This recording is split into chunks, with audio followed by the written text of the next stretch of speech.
Hey, how's it going, guys? Video Tank Slangs here, and today we're going to be talking about shooting occluded or with a monocular. As you can see, it's a bright, beautiful day here, and it's a couple hours away from dark, so I might not get to the night vision segment because also I have to set up like a whole night vision rig to film, and the only thing that I have that comes close would probably be the PVS-14, and I haven't figured all that out yet, but we will get there one day. But in theory, right now, shooting occluded is about the same as shooting with a monocular, passively at least, and that's what we're going to be talking about, and at least the science behind it. So let's get right into it. What is shooting occluded? Well, a lot of competition. Well, not a lot, but I've seen around that some competition shooters will tape their red dots, like their optics right here. And let me clear this. Alrighty. Alrighty. So as you can see right here, the window is taped. And so what you can see, if I can line it up correctly here, I don't know if that's correct, but maybe you'll see it. But you'll see that the dot is still there on this RMR HD. You can see it perfectly, however, you can't see through it. And so the theory behind it is that when you are shooting with both eyes open, you can remain target focused because you're you have two eyes, right? And if one eye sees the dot and the other eye sees the picture of what you're seeing, they will overlap like so. Um, Something that might blow your mind is that right now you are viewing this video technically with one eye. And let me get to that, right? So when you are looking at a screen that is recorded by, just one camera, you only have one, I guess, picture, right? Um, if you want to do a little project with me right now, or like a little hands-on testing, if you take your finger, right, put it right in front of you and look at it, and then bring it closer to you, right, you'll see that your eyes narrow together, right? So like you're almost like cross-eyed. Maybe I can put this right closer here. That way I don't gotta hold this, and then I can. 1 second. Sorry about this. Still an amateur. All right. So here we go. Right. So pretend my shoulders are where your eyeballs are, and then my hands are where you're looking. All right. So right now I'm looking at you. So to look at the camera, my eyes need to have some degree of tilt, and that's called vergence. All right. Now I'm not a eye doctor. All right. I didn't go to doctor school for eyes, but this is, all the information I've gathered doing my research because I'm a bit of a nerd when it comes to like physics and like figuring out how stuff works, like the science behind it. And I really think that's super interesting. So, hopefully you guys enjoy this type of video and I can do more behind the scenes of how things work, right? But, back to it, right? Vergence. It's when your eyes tilt to, see something because, you have two pictures anyways. So if you're holding your finger right out in front of you, right? Close one eye, your left eye, and then close your right eye, keeping, the opposite eye open.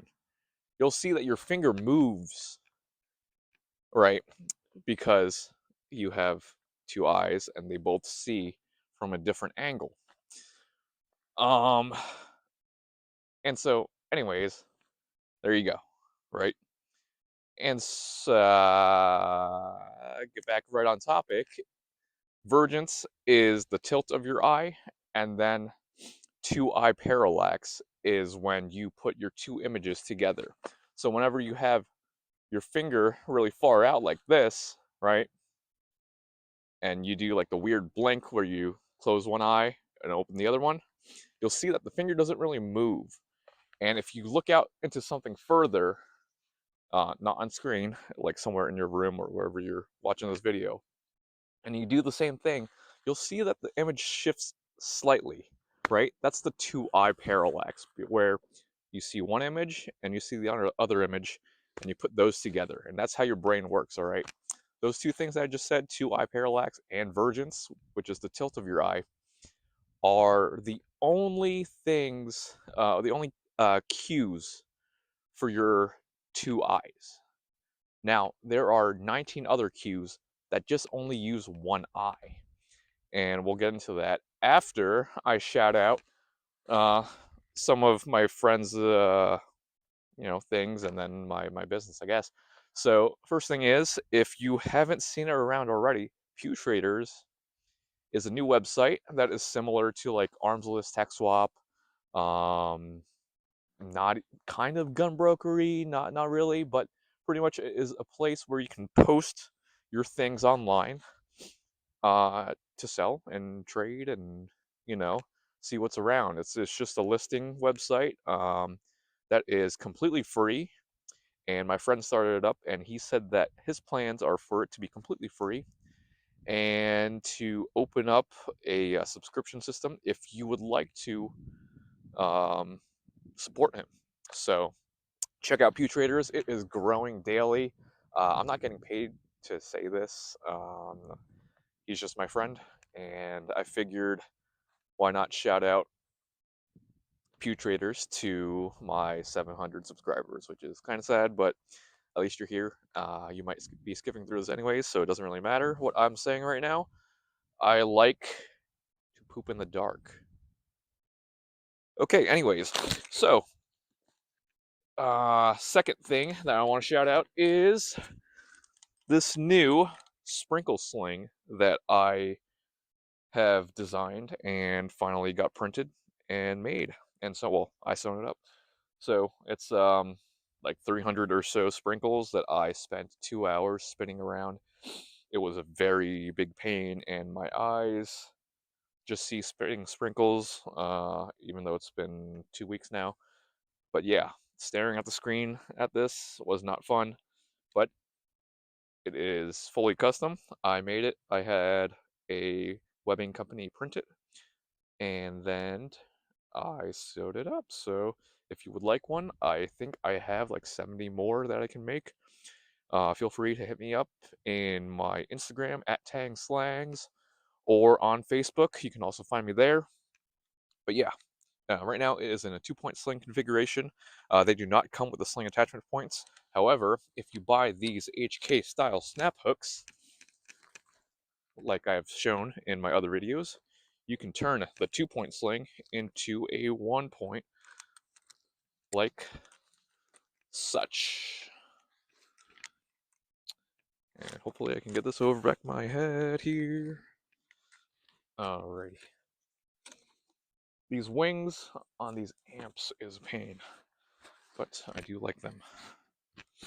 Okay, so let me flip these down, and then we will get back into talking about eye cues and how your eye works, right? Let's see what is wrong with my other amps. Okay, there we go. Okay, so we went over your cues for your eyes. I forgot what the word for it was, but I will put a link down in the description so you can find out about all the information that a professor at a college did. If you look online, there are many different studies shown about like depth cues, I think is what it is. Yes, depth cues for your eyes, right? But most of them agree that, hey, there are only 2 cues that use both of your eyes, whereas all the other cues use one eye, your mono eye.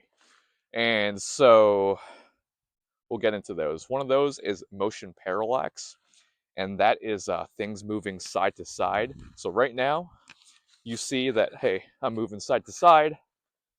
That means my depth has not changed, right? But also, when I move front to back, that is also motion parallax, because you see on the screen that, hey, my distance is closer just because I'm moving back and forth. I'm, you know, growing, and then I'm getting tinier marginally. And that also falls into the next depth cue, which is depth from optical expansion, which is when something gets closer to you, it gets bigger.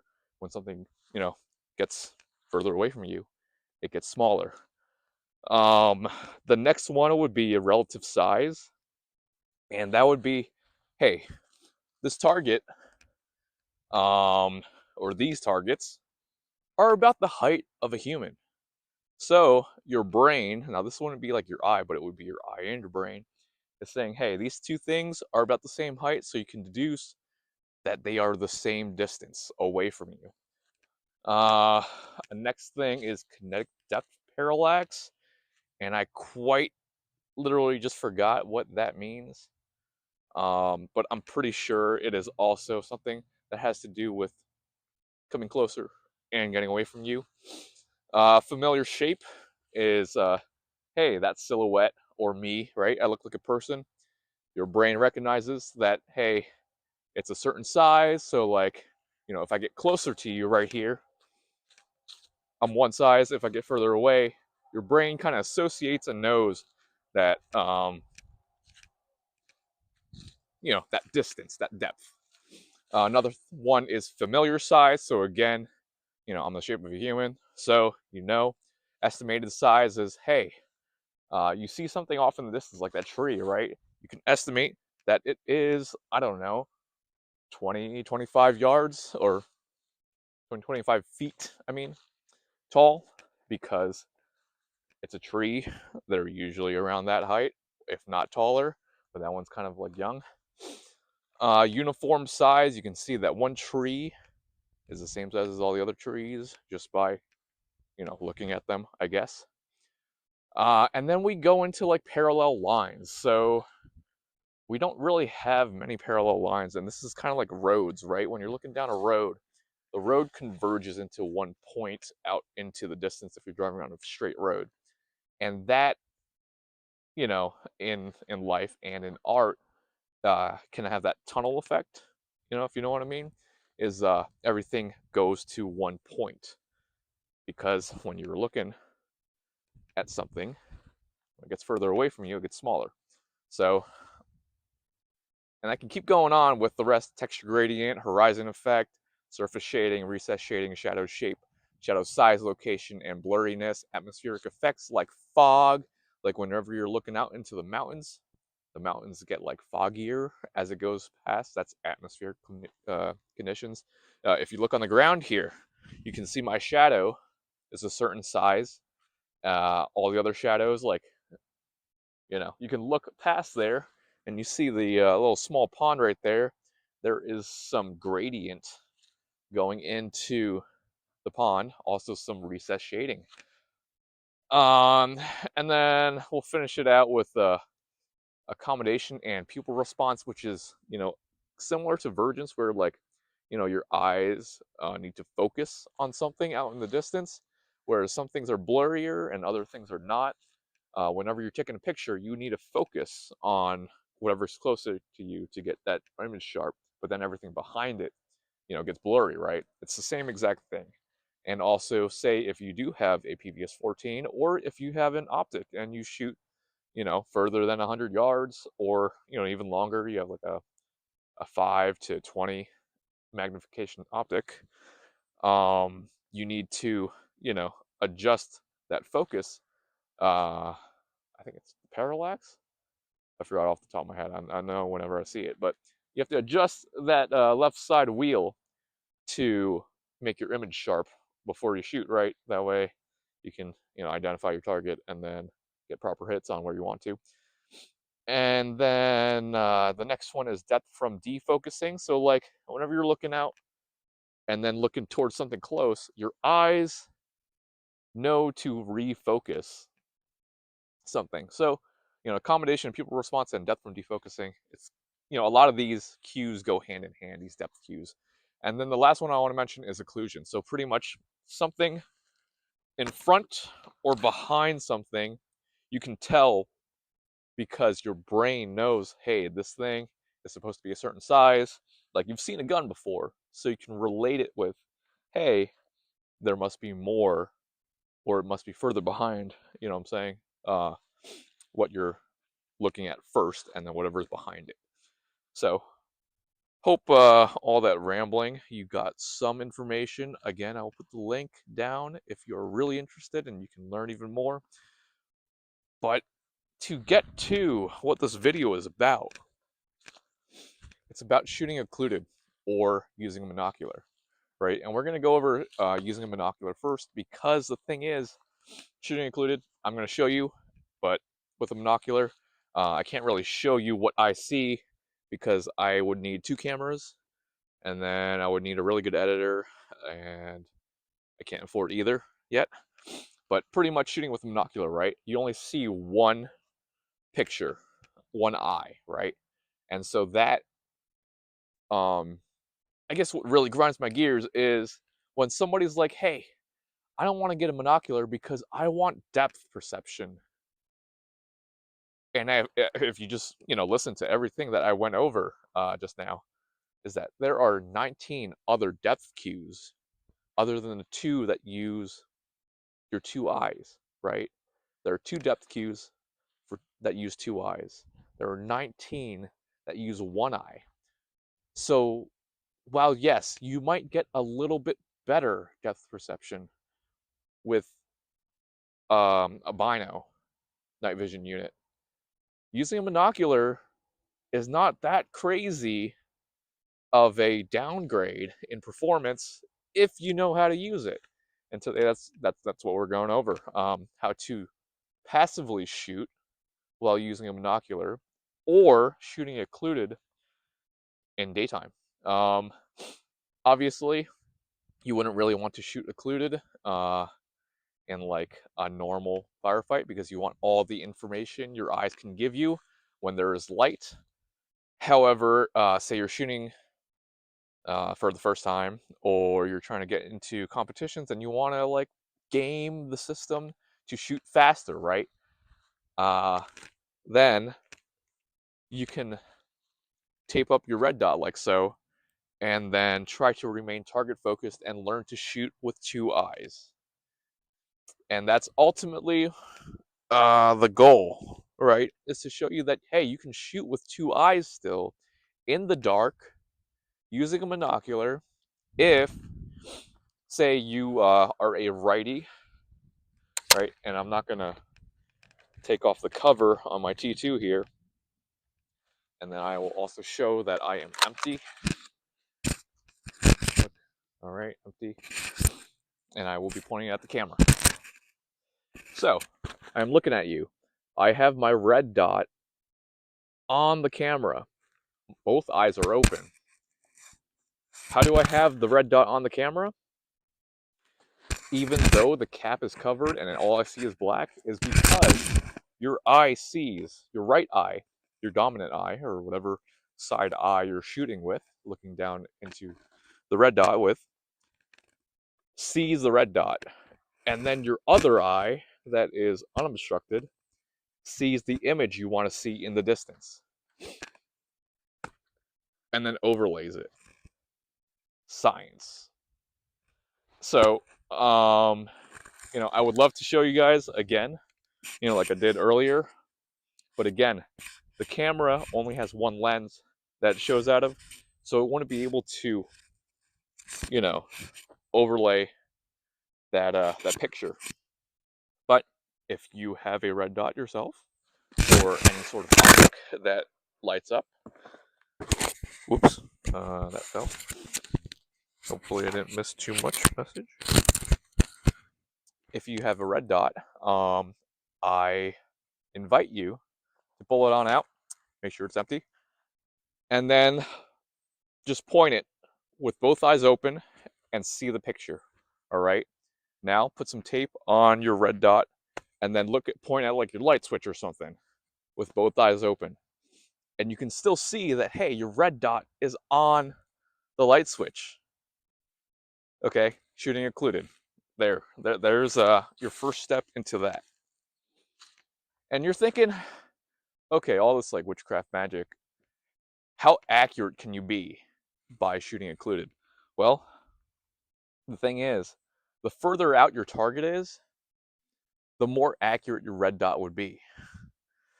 And by saying that, I mean, if you have both eyes open at this close, you'll be fine. It's in fact, if you get closer, your eyes don't, you know, tilt as much, I guess the word would be. And so, at that point, it really doesn't even matter because if you're like this close to the person, you're going to be hitting them anyways. But out to distance, say out there about I don't know, 40 yards, you could probably make some hits. And I will demonstrate that right now. We will get into the shooting portion right now. So let's see here. What do I have? I got a 10 round mag.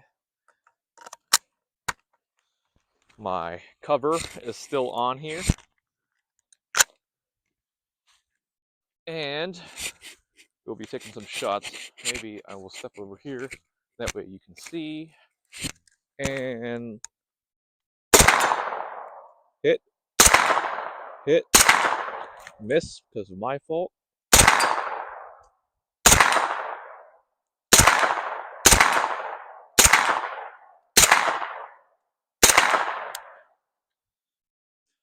So, as you can see, even with shooting occluded, you can get hits out. Now, take this, right? Let me finish out this mag, that way I can be safe.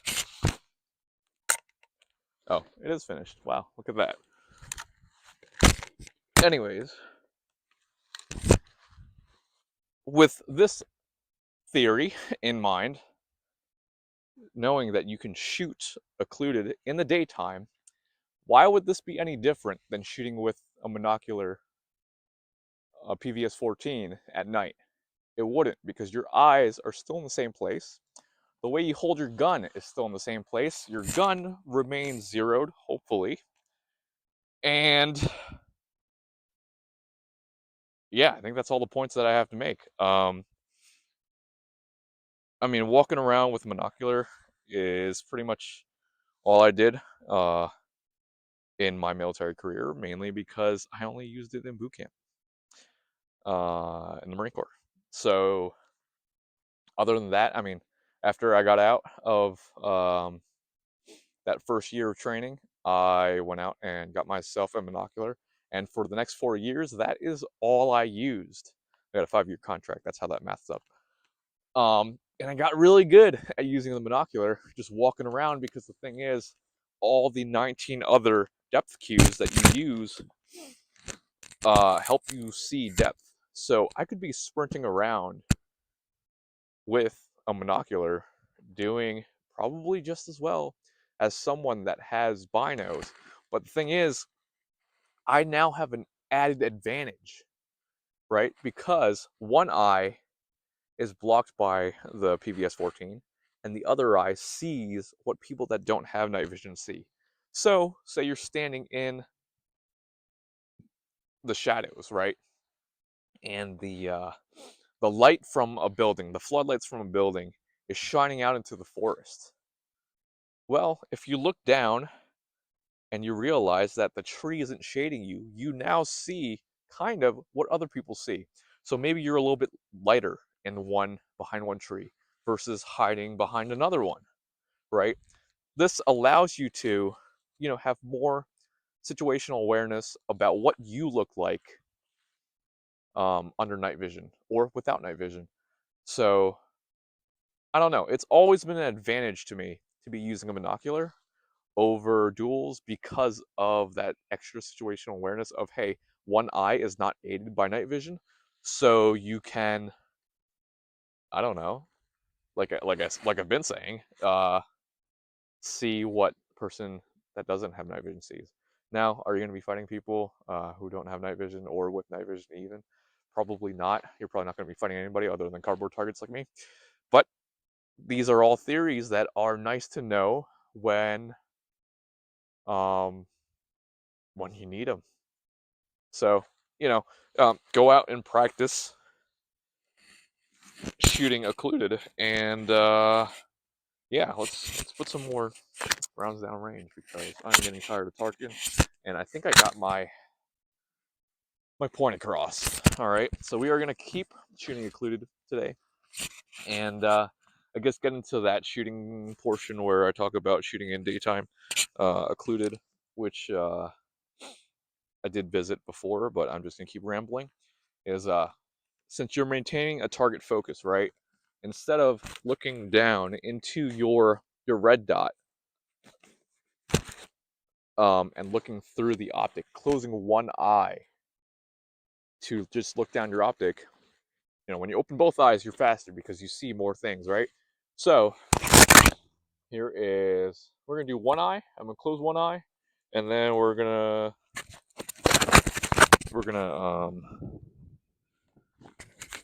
do the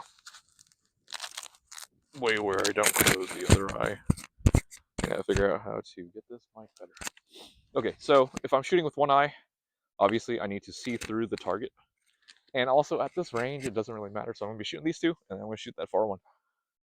So yeah, all right. Okay.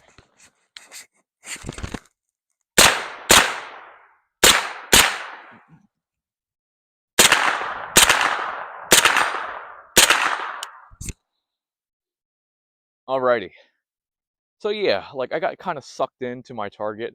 I mean, obviously at this range, it's like what, maybe freaking like 8 yards. So yeah, I'm gonna hit the target here.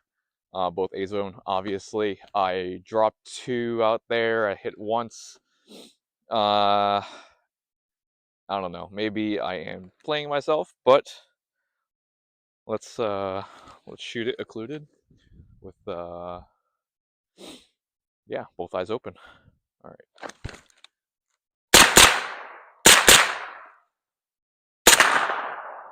Hit. Hit. Hit. So I guess the only issue is with that, at least for me, because I haven't really been shooting much. I dropped one into just outside the A box, but the rest were A. Is finding that dot initially, right? And that's just a training error. I mean, there I got it just fine, but yeah. So I don't know. I think I was faster shooting with 2 eyes open versus one, because with one you really get sucked into that optic, and you don't want that. I guess I didn't know this before, right? But in the Marine Corps, whenever you're shooting, I think it was like table C and D or something like that. Whatever you're shooting at, like 25 yards and in, you are given these, at least in my time, M16A4s that have like the 4X ACOG on it with the chevron reticle, and it's like this bright red thing. So you got to tape it over with the electrical tape, and you're like, how am I supposed to find the target at 25 yards when I have a 4X zoom? Like, this is impossible, right? And so one of the instructors was like, hey, shoot with both eyes open, dummy. Just both eyes open, find that chevron, and then just point it at the target. And so one eye would be zoomed in at 4X, looking at that circle thing that some other poor guy was waving around. And then my other eye would see, my 1X zoom of what the target is. And so I really don't like load barrel swinging around my feet. And so yeah, that's where I first learned to kind of shoot occluded, right? Or with both eyes open, is in the Marine Corps. And now I'm using it in night vision and in this video, which is really cool. So yeah, and same thing with pistols, it's the same thing. I mean, shoot both eyes open. This thing's taped up. It would be easier or faster, I guess, to maintain your target focused eyeballs. I don't know where I was going with that, but here.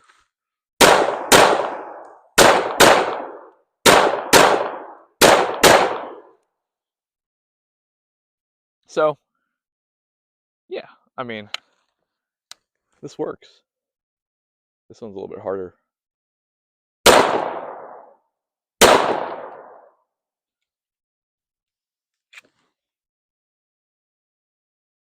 So I am actually left eye dominant.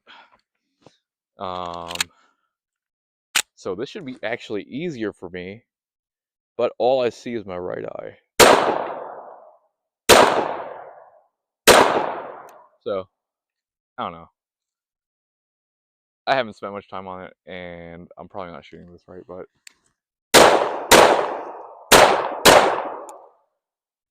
there we go. Good enough. But yeah, I couldn't make the hits out there shooting Occluded, but I sure did here, which is, I mean, not saying much, but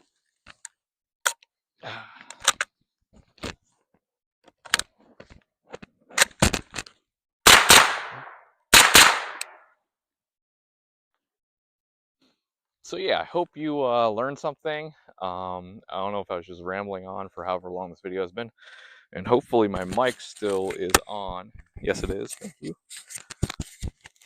But yes, shooting Occluded in the daytime will help you shoot with a monocular in the nighttime passively. Because sure, you can use your lasers, you can use your IR light, you can use your IR laser, but if your opponent has night vision, if he has binos or whatever, he will see you. And I don't know if you've ever looked through binos and then through your dot, but if you just close one eye, or actually, if you have a monocular right now, well, not right now, but whenever it turns dark, right? Try to look through your red dot with your monocular. Just try it. You'll see that your whole picture is blocked up by the red dot because, you know, it sees only one image, right? So, with that being said, if you are shooting passively with a binocular, you are already blocking one of your pods. So who's to say you're not already doing the same technique that you would be if you were shooting with a monocular as you are with a binocular? Because the thing is, with a binocular, if you're covering one up with a red dot anyways, you're already doing the same thing as just shooting with a monocular and then a red dot. I mean, I don't know, think about it. It makes sense in my head. If it doesn't, please comment below, and I will try to explain myself better if you don't have a night vision device. But I think you see the same penalty in passive shooting if you have your red dot blocking your binos. Like, am I crazy for saying that? I think I'm getting like on the right track with that.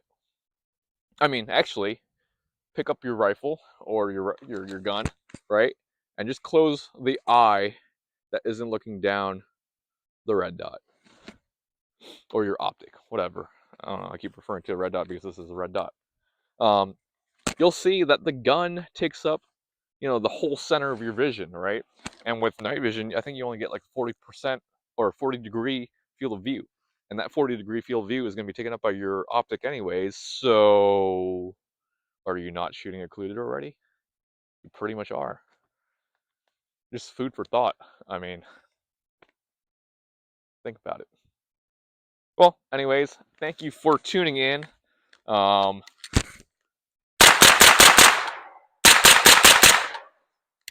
am happy you tuned in. Hopefully you got the message that I was trying to convey, and I will try to structure my videos better.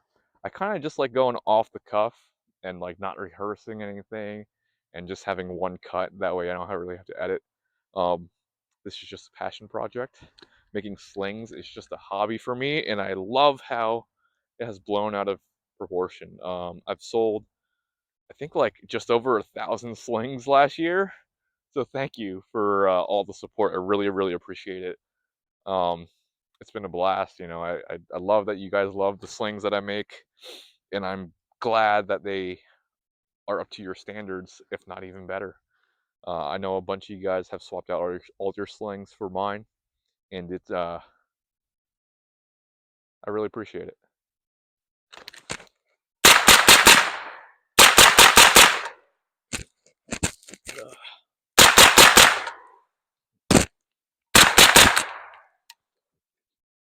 I wish I could shoot this faster because, like, trigger's kind of like long and heavy.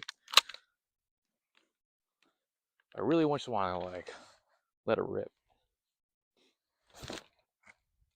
Oh.